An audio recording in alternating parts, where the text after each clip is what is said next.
As the county council race comes down to the last few weeks, it's time to get serious about what we're looking for in a candidate. After all, the next councilman from District 5 will face a $1.3 billion budget and a debt that is $1.4 billion and rising. County government has made many promises to pensioners and to people that it must keep. It will take someone who has budget experience, wisdom, diplomacy, and determination. In order to protect the fiscal integrity of the county, it will take someone who has the ability to say no to overspending, say no to overregulation, and say no to special interests. Competence, integrity, experience, responsibility, dependability, honesty. These are the practical qualities that determine a qualified candidate.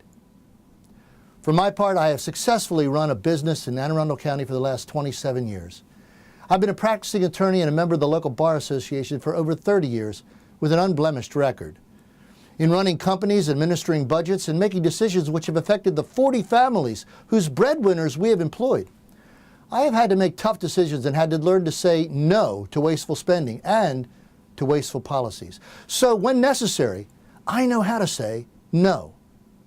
Let me ask you, is this true of my opponent, Patrick Armstrong? Has Patrick Armstrong demonstrated that he knows how to say no?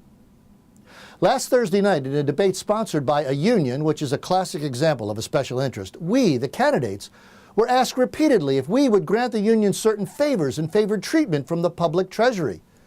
Now, during that entire debate, my opponent, Patrick Armstrong, never said no. On the contrary, he said he would do whatever it takes to satisfy the wants and the desires of the union. He made guarantees that, if elected, he would increase their salaries and their benefits and their funding for equipment and facilities they desire. He made the same wild promises to police and teacher unions. He never said no. He said yes and yes and yes to spending your money. This is because he shares the dangerous Democrat tendency to promise anything to get elected. Is this wise? Does this demonstrate accountability? I don't think so. Patrick Armstrong is not going to be careful with your tax money, and he is telling you this in advance. My opponent has spent this entire campaign in name-calling mode.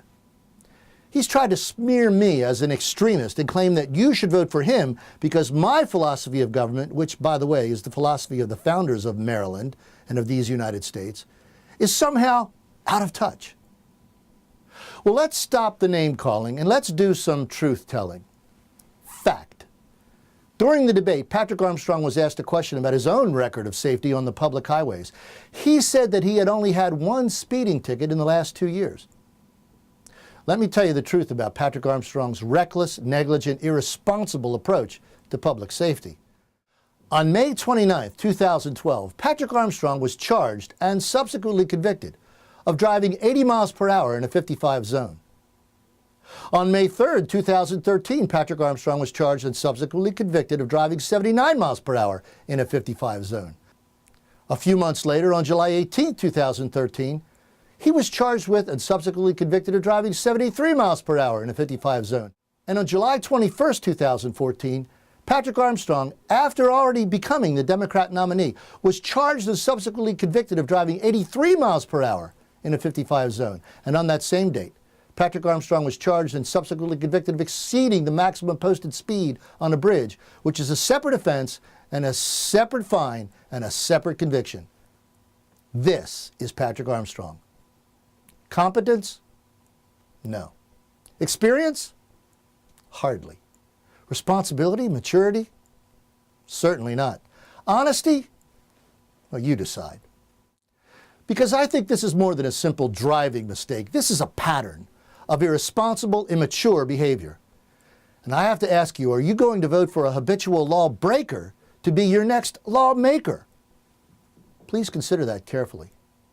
Folks, I just turned 62 years of age. I've decided to try to give back and try to serve my county at this stage of my life. I have absolutely no intention of running again. So I humbly ask you to consider the contrast in character and qualifications between Patrick Armstrong and Michael Anthony Perutka. And I respectfully ask for your vote on November 4th. And I thank you.